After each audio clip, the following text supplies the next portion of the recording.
और बहुत interesting numbers हम देख रहे हैं, लेकिन अगेन जो भी सिनेरियो है ग्लोबली हमारे यहाँ उन सबको देखते हुए मार्जिन्स पर थोड़ा सा असर आया है। तो ओपनिंग कमेंट सर आपके, सबसे पहले तो कैसे देखें आपने नंबर्स और जो असर आया है मार्जिन पर, उसको कैसे हम आगे और बढ़ाने की कोशिश करेंगे, आशीष जी? नमस्ते। पहली बात, देखिए, इस जो नंबर्स आए उसमें कोई सरप्राइज नहीं है। ये पूरा क्वार्टर जो बीच में स्टील प्राइसेस जब एक टाइम 30% ऊपर थे, निकल एल्यूमिनियम 100% से ज्यादा ऊपर, ऑयल प्राइसेस अप, तो उस टाइम पे कमोडिटीज पे बहुत प्रेशर था। और हमारे बिजनेस में 50 से ज्यादा प्रतिशत हमारा जो रेवेन्यू है उसका कमोडिटीज का कॉस्ट है, बिकॉज रॉ मटेरियल्स जो हम यूज करते हैं, स्टील इन पर्टिकुलर, बहुत ज्यादा इम्पैक्ट होता है। तो प्राइसिंग प्रेशर बहुत था, कमोडिटी का कॉस्ट प्रेशर बहुत था, काफी कुछ हमने प्राइस में ट्रांसलेट किया। ओवरऑल इस सबको देखते हुए जो हमें टॉप लाइन ग्रोथ से जो लिफ्ट मिला है, मेरे हिसाब से वो काफी अच्छा था। और अब जो कमोडिटी प्राइसेस थोड़ी स्टेबल हो गई हैं, कमोडिटी प्राइस का इम्पैक्ट भी मैनेजेबल होना चाहिए। तो उस हिसाब से Q1 सबसे मुश्किल क्वार्टर था और वो अब हमारे पीछे है। Q2 Q3 मार्जिन्स के हिसाब से बेटर होने चाहिए काफी। ठीक है सर, अब ये केमिकल बिजनेस के बारे में थोड़ा सा समझाइए सर, यहाँ पर क्या असर आता हुआ देख रहे हैं? ओवरऑल डिमांड सिनेरियो में कोई असर है या कैसे देख रहे हैं सर आप इसे? सो डिमांड सिनेरियो में वैसे कोई असर नहीं है। जो ओके। चैलेंज था कि हम जब हमारे कॉस्ट बुरी तरह ऊपर गए, और हमारे कॉस्ट ऊपर गए दो वजहों से। एक तो कमोडिटी जी। प्राइसेस ऊपर गई, दूसरा फ्रेट भी बुरी तरह ऊपर गया। और फ्रेट में काफी जी। ऊपर नीचे, क्योंकि हमारे जो केमिकल्स बिजनेस है उसमें आधे से ज्यादा एक्सपोर्ट्स पे बिजनेस डिपेंड होता है। और एक जो प्रोडक्ट लाइन है जो कि ज्यादा प्रॉफिटेबल है, उसका 70% एक्सपोर्ट्स होता है। तो उस बिजनेस में हमें सारे कस्टमर्स से कॉन्ट्रैक्ट्स रीनेगोशिएट करने पड़े। उस माहौल में कुछ कमोडिटीज जो इंडिया से आती हैं उनके भी प्राइसेस सरप्राइजिंगली वो जो फरवरी मार्च अप्रैल में बहुत ऊपर चले गए थे। तो हमें केमिकल्स बिजनेस में बहुत प्राइस चेंजेस लाने पड़े। हम जो फ्रेट के चार्जेस थे वो हमें कस्टमर्स को पास ऑन करने पड़े कि भाई फ्रेट पास थ्रू होगा। तो वो सब इम्प्लीमेंट करने में थोड़ा टाइम लगा। और ऑल्सो हमारा जो मिक्स था, जो कि एक प्रोडक्ट जो हम कहते हैं स्पेशलिटी केमिकल्स, उसका मिक्स थोड़ा Q4 और Q1 में कम था। ये तीनों चीजें अब Q2 से थोड़ी बेहतर होने लगेगी। और जो केमिकल्स बिजनेस है वो हम एक्सपेक्ट करते हैं कि Q2 से वापस डबल डिजिट प्रॉफिटेबिलिटी के रेंज में आ जाएगा। ठीक है सर, तो सारी सिचुएशंस को देखते हुए हम देख रहे हैं बाकी सब सही है जैसे आपने बोला। डिमांड एनवायरनमेंट में कोई चेंज नहीं है, इनफैक्ट आप देख रहे हैं कि ऑर्डर बुक तो और बढ़ रहा है, ऑलमोस्ट 2310 करोड़ के आसपास का ऑर्डर बुक हमें देखने मिल रहा है।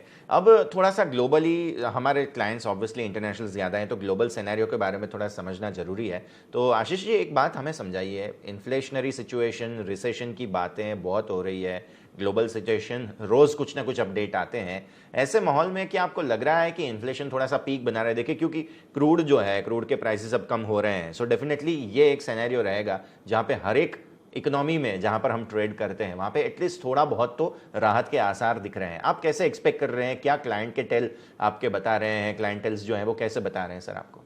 देखिए, इस मामले में मेरे ख्याल से मुझसे बेहतर आपको और आपके चैनल पे जितने इकोनॉमिस्ट आते हैं उनको ज्यादा पता रहेगा। जी। यू नो, हम बिजनेस वाले हम कभी भी खुश नहीं रहते हैं।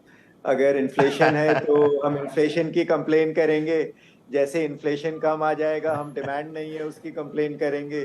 तो हमेशा कोई ना कोई कंप्लेन तो रहेगी ही। इस मामले जी। में अभी जैसा देखा जाए कि इन्फ्लेशन थोड़ा सा मॉडरेट हो जाए, I think that will be good. जी। पर ओवरऑल जो एनर्जी सेक्टर है उसका डिमांड मेरे ख्याल से इंडिया में ही नहीं, बाहर भी थोड़े से जो फंडामेंटल्स हैं, वो कि क्लाइमेट चेंज, इवन जो जियो पॉलिटिक्स से सिक्योरिटी के जो क्वेश्चंस आ रहे हैं, इन सब में एनर्जी में आई थिंक डिमांड अभी थोड़े टाइम के लिए स्ट्रांग ही रहेगा।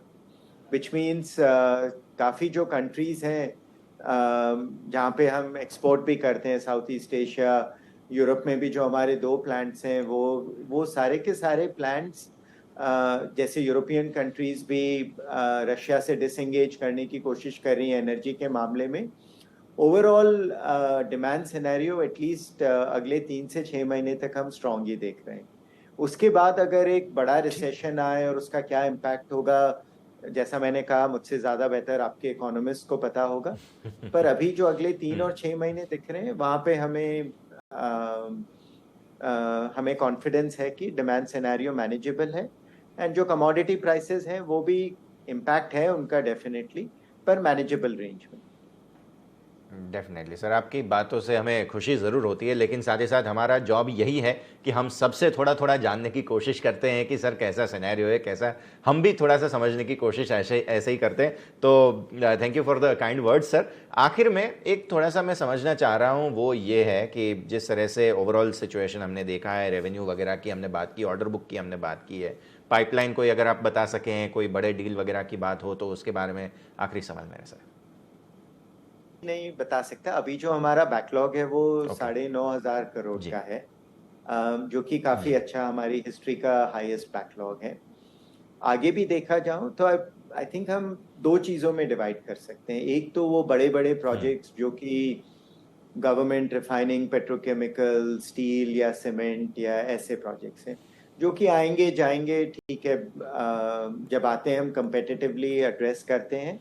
और जो होगा, जो हमारा ज्यादा फोकस है इज ऑन बेस बिजनेस, जहाँ पे हमारे स्टैंडर्ड प्रोडक्ट्स जा सके, जहाँ पे जो इंडस्ट्री का जो मिडिल पोर्शन है जो हम कहते हैं, जो कि गट्स हैं इंडस्ट्री के, फूड, फार्मा, छोटे सीमेंट प्लांट्स, छोटी छोटी जो स्टील मिल्स हैं पूरे देश की, प्लाईवुड इंडस्ट्री, कमर्शियल, ये सारा, इनमें जो डिमांड है वो अभी भी स्ट्रांग है, जो कि कॉन्फिडेंस देता है कि इंडिया अभी भी डिमांड सिचुएशन में है। जो कि डिमांड जो हम देख भी रहे हैं, जीएसटी के जो कलेक्शंस जी। हैं अच्छे हैं, मैन्युफैक्चरिंग इंडेक्स 56 से ज्यादा आया जुलाई का नंबर। तो अभी तक जो बेस बिजनेस है इंडिया उसमें स्ट्रेंथ है, and that is the best part of the economy.